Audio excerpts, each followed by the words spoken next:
welcome back to Cisco Reads Books. Today we got a book review for you, and it is Don DeLillo's Mao 2. This one was a banger. I really enjoyed this book. I'll read you the back.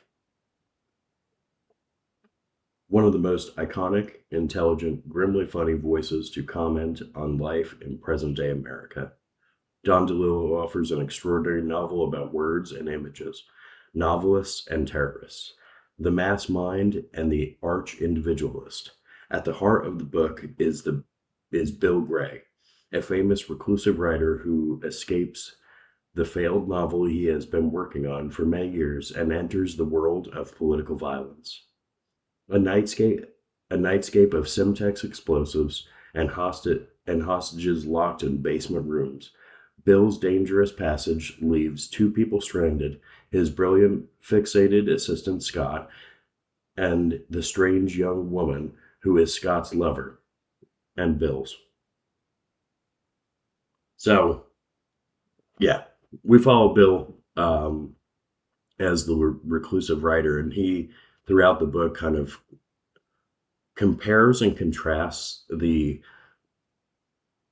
old-time author to what the sensationalism of, the wave of kind of international terrorism that we're going through still to this day. And talking about how violent ideas and political movements can be. And this novel, the way that Don DeLillo does this is just fucking amazing. It's one of the most thoughtful journeys that you can delve into something like that. And every page of this book had insight into either modern day events, and this book was published not in our modern times, but it was published in... All right, so it was published in 1991, the best year ever, the year I was born. So yeah, I mean, modern times, pre 9/11, this book was published, and it does things that, had he known, the events of September 11th and all of that was coming on the horizon, would make this book even more pertinent to the world that modern day Americans live in. I think he would be shocked. And I mean, I'm sure he is. He's still alive. So, but yeah, he just does such an artful job of conveying the message of, who governments find to be the dangerous minds. And back in the day, they used to be writers, because writers could challenge the status quo and, invoke a movement with their words.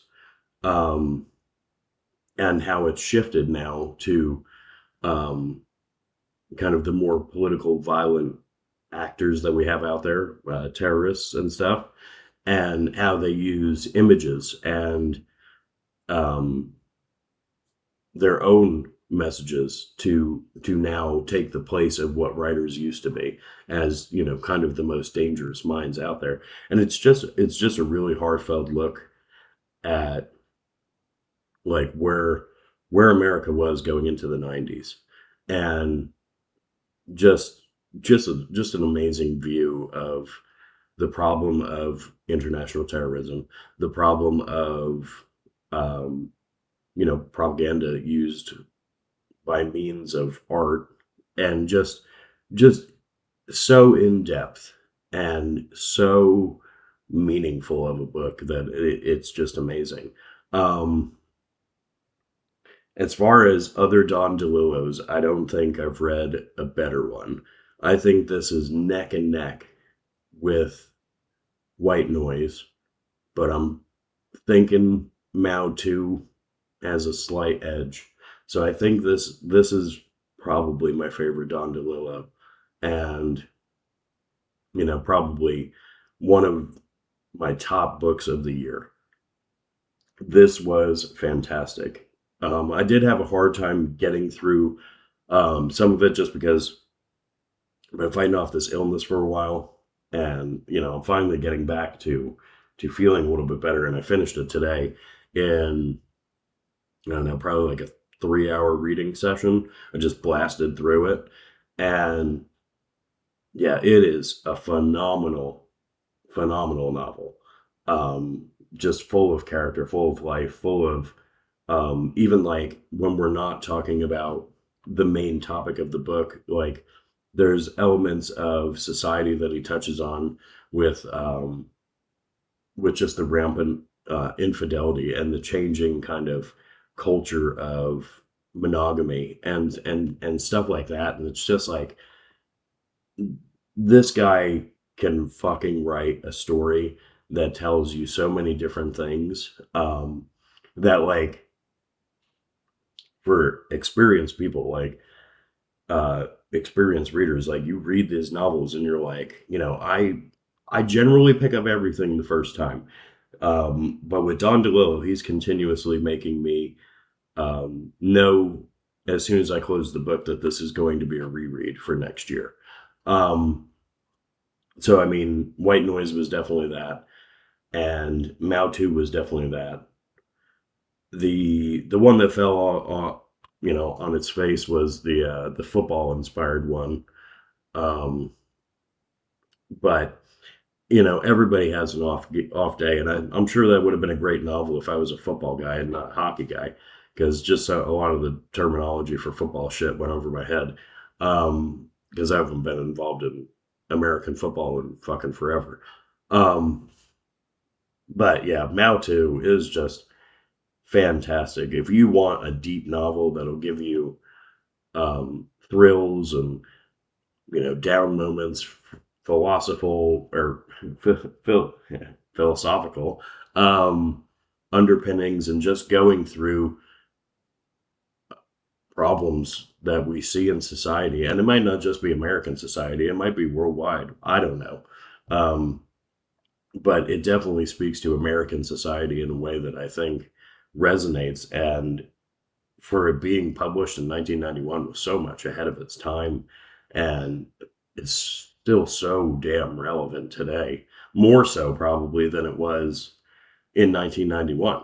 And this is a thing that I've consistently noticed about like Mao 2, Americana, and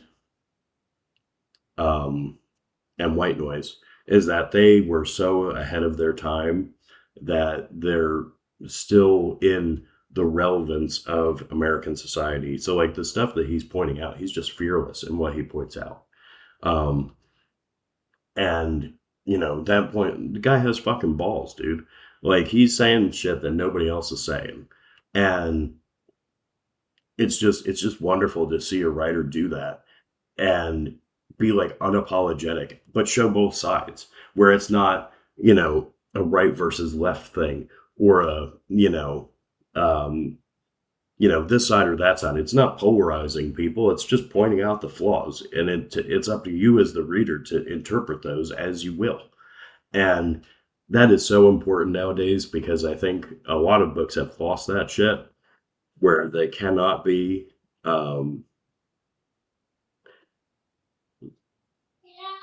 they cannot be in the middle of the road anymore.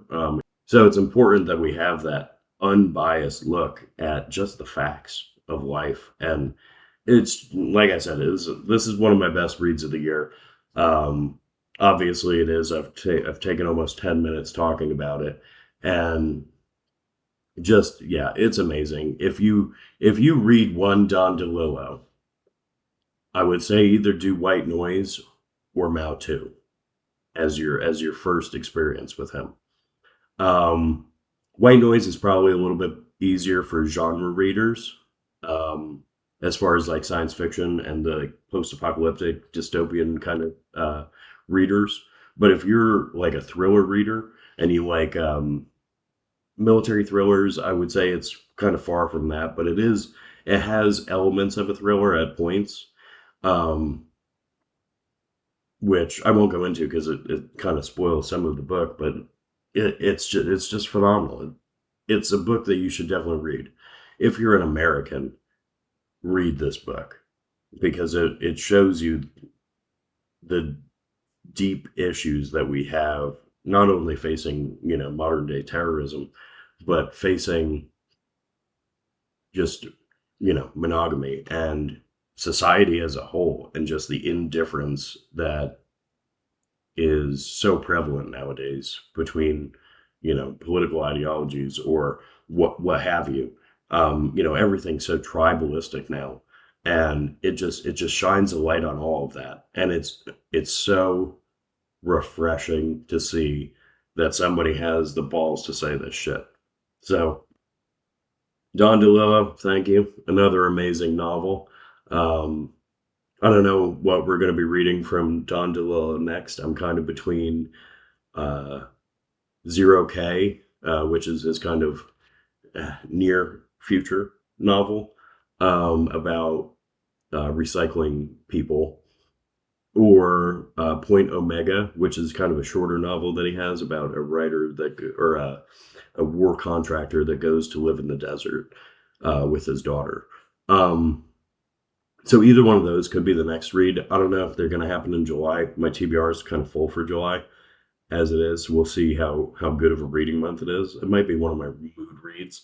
We'll see. There will be a Don DeLillo.